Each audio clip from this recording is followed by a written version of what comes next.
Opa, tudo bom? Começando mais um Lovecraft Country Blues. Eu sou Alexandre Matias e esse programa é dedicado a dissecar e comentar o episódio da semana da série Lovecraft Country, exibida pela HBO, produzida pelo J.J. Abrams e pelo Jordan Peele, que tem no comando a Misha Green. E como os outros episódios anteriores indicavam, né? Um falando sobre seitas místicas, o outro falando sobre casa mal assombrada, a gente tem mais um episódio em relação a um gênero específico de mais de aventura do que propriamente de horror. E é um episódio dedicado a viagens em busca de um tesouro, né? Tem conversa muito especificamente com Viagem ao Centro da Terra, que é citado nominalmente no episódio, mas também, claro, tanto com Goonies quanto com Indiana Jones, ou aquela série de filmes com Nicolas Cage, que é meio que uma cópia barata do Indiana Jones. Mas o episódio não é só isso. Na verdade, o episódio é o mais fraco da série até agora, embora tenha vários momentos legais, mas ele como um todo ele não tem uma amarração tão boa porque é um episódio que está quase concluindo aí a ambientação que eu acredito, né, que vai levar a gente para a história principal. Né? É um episódio em que a principal história, que é a viagem feita pela Letty, pelo Tic e pelo pai do Tic, que agora assume o lugar do tio George como parte do trio, em busca de um tesouro embaixo de um museu, né? Enfim, estão caçando uma coisa e à medida que eles vão caçando, eles vão se deparando com quebra-cabeças, tem aquela a história de atravessar uma determinada, como é que fala isso? Como se fosse uma pinguela, uma uma prancha para atravessar e a prancha vai se desfazendo, é diretamente ligado ao terceiro filme do Indiana Jones. Tem citação aos três filmes do Indiana Jones, se você para prestar atenção. E essa história, ela não é tão importante, né? É uma história quase secundária, embora seja a principal história do episódio. Mas aos poucos a gente vai acompanhando outras histórias que vão acontecendo na paralela, que vão ajudando não só a gente a entender a dimensão de alguns personagens secundários, ou que até então são secundários, ao mesmo tempo em que a gente acompanha essa história principal. Né? Tudo indica que esse quarto episódio do Lovecraft Country foi feito basicamente para acabar de montar o mapa. E eu acredito que no próximo episódio a gente vai ver esses outros personagens assumindo papéis mais ativos e a gente começa a ver as coisas engrenando de fato. Vou falar aí então as minhas impressões sobre cada um dos personagens. Para começar, sobre o Montrose, o pai do Tic, que começa e termina o episódio com gestos aparentemente diferentes, mas que falam a mesma coisa. O Tic não pode ter acesso ao livro da ordem dos filhos de Adão, não só dos filhos de Adão, né? A ordem que eles descobrem que tem vários templos espalhados pelos Estados Unidos, que o tio Jorge tinha falado para o Montrose que era para dar o livro para o Tique porque aquilo iria salvar a família deles. Então, logo na primeira cena, a gente vê o Montrose enchendo a cara e tacando fogo nesse livro. E no final, né, já pulando aí para a última cena, depois que eles conseguem não só descobrir esse lugar onde estaria o tesouro e que tem o momento em que eles encontram um fantasma de um pirata, quase um Willy Caolho, que depois na hora que você vê, não, na verdade não é um pirata, e sim uma sereia que está adormecida ali há muito tempo, e aí tem uma conotação específica, né, que é uma sereia no sentido de siren, né, não de mermaid, para usar aí outro termo em inglês, e ela é hermafrodita, e tem a ver com uma coisa que os indígenas norte-americanos chamam de duplo espírito, né? Quando a pessoa tem o espírito masculino e o espírito feminino. Eu achei que até que eles iam incluir esse personagem como um personagem não propriamente fixo, mas que ele poderia aparecer mais e levar em consideração as questões relacionadas a gênero, né? Que esse episódio, além dessa outra questão, começou a sinalizar. Né? O Montrose, logo em seguida, no final do episódio, degola essa. Como é que é o nome da. Yahima, que é o nome dessa sereia, né, desse espírito que consegue sobreviver há séculos, que foi preso nesse lugar do tesouro pelo Titus, que é o patrono dessa seita secreta aí que tenta buscar a imortalidade, né, que a gente viu no segundo episódio. O Titus prendeu ela lá embaixo, o Tiki, a Letty e o Montrose conseguem soltá-la e no final, quando eles começam a falar, pô, será que a gente ensina ela a falar inglês, não sei o quê, o Montrose degola ela, que é o mesmo gesto dele tacar fogo no livro do que o tio George deixou para entregar para o Tiki. Então, tem alguma coisa que o Montrose não quer que saiba e a gente não sabe direito a natureza do Montrose de fato, o quanto que ele está realmente envolvido com quem, o que ele realmente quer, o que o próprio tio George queria quando ele estava passando o livro pro Tiki. Enfim, essa coisa fica em aberto e também tem uma outra janela que aparece algumas insinuações de que talvez o Montrose seja gay. Tem duas cenas específicas que mostram que ele gosta de outros caras de outro jeito. Parece que tem uma conexão dele com o Sammy, que é o dono do bar que a gente viu o Tiki buscar justamente logo que ele chega na cidade de volta. Ele vai procurar o pai justamente conversando com o Sammy. Talvez os dois tenham algo.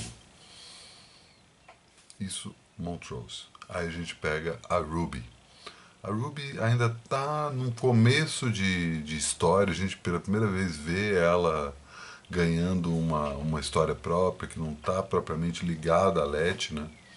Ela tenta descolar um emprego numa loja de departamento, ela já descobre que tem uma negra trabalhando lá, então tem esse comentário também de tipo, o fato de já ter uma negra trabalhando nessa loja de departamento significa que ela não vai abrir outra vaga, porque a negra já está lá cumprindo a sua função social de mostrar que, olha, a loja é tão moderna que tem entre seus funcionários uma negra.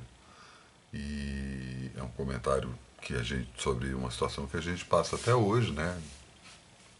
A gente vê esse tipo de utilização desse aspecto inclusive muito mais como propaganda e mostra que isso não vem de hoje, né? Que é uma coisa que já acontece faz tempo.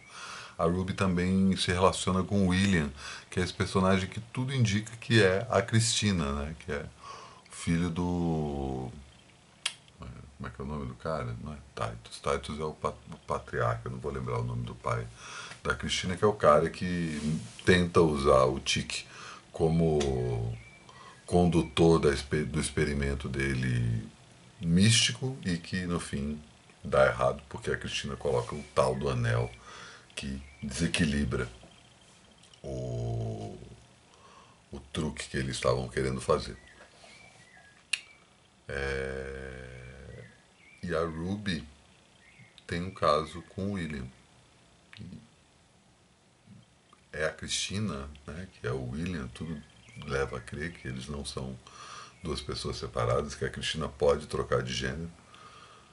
E ela está querendo essa aproximação com algum motivo e a gente vai entender também o que vai acontecer com a Ruby depois que ela entender o que aconteceu, que o William talvez não seja o cara que ela se envolveu. Tem um outro caso que é a Hipólita, né, a viúva do tio Jorge, e a Dee, que é a filha deles, que vão pegar aí o carro e vão em direção a Devon Country, que é justamente onde o tio Jorge morreu. Ela está querendo desvendar essa história, mas antes disso, tem duas passagens com a Hipólita que mostram, primeiro, ela já tinha acontecido no episódio anterior, quando ela encontra aquele planetário mecânico na casa mal assombrada, né, que a Letty tinha comprado. E ela fica fascinada com aquilo. Primeiro que também tem uma questão que é uma maquete do sistema solar, só que um sistema solar com dois sóis. Já tem essa coisa estranha.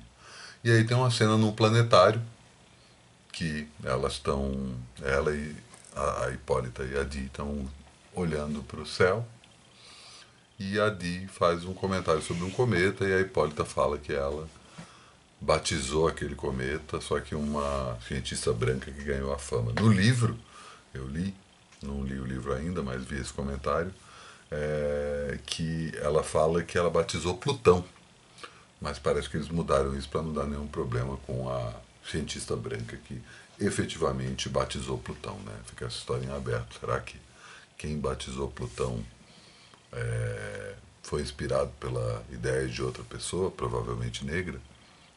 Deixa em aberto. Mas tem um ponto que essas duas coisas tocam, que é dois pontos, na verdade. O primeiro é o fato da Hipólita estar tentando se conectar de alguma forma com o tio Jorge. Mas por que tem a ver com o espaço? E aí leva para o segundo ponto, que é horror cósmico. A gente não viu ainda o lado cósmico do horror do Lovecraft.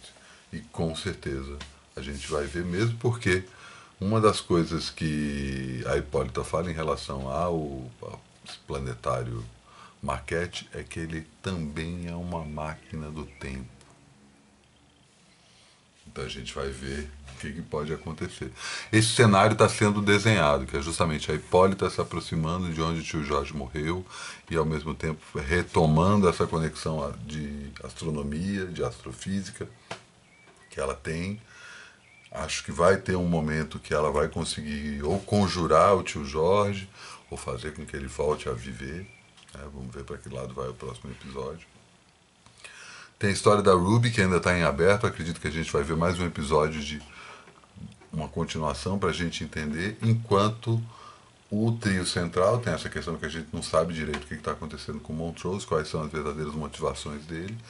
Enquanto a Letty e o Tiki, ainda mais logo depois que eles conseguem libertar a Yarima, eles dão um beijo, mas essa aproximação dos dois não está funcionando. Eu não sei se é uma coisa de falta de química entre os atores ou porque talvez esse casal não exista de fato, né? Que eles estão mostrando que, tipo, eles estão tentando se aproximar, mas tem algo ali que não bate direito, que não funciona direito. A gente vai saber em breve o que está acontecendo. Tem mais algum outro comentário? Tinha outra coisa que eu ia falar. Não, acho que é isso. Enfim, não sou propriamente fã desse novo episódio. Achei bom.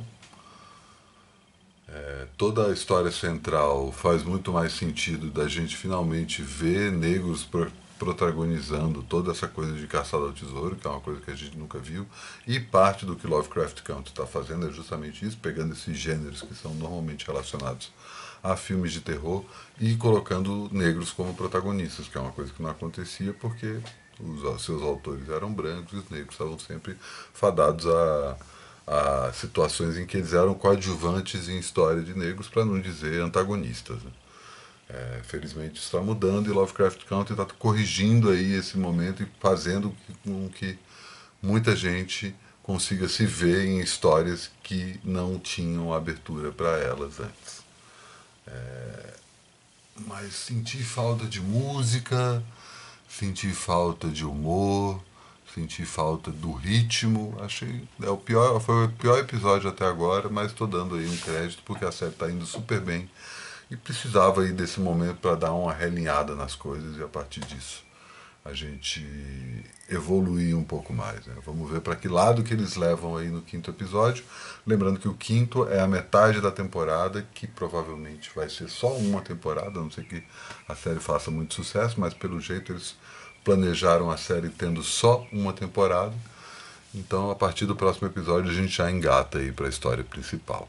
Vamos torcer para continuar com esse ritmo bom e para pular essa parte meio encheção de linguiça que foi esse quarto episódio, History of Violence. Certo? Continuamos semana que vem. Até já.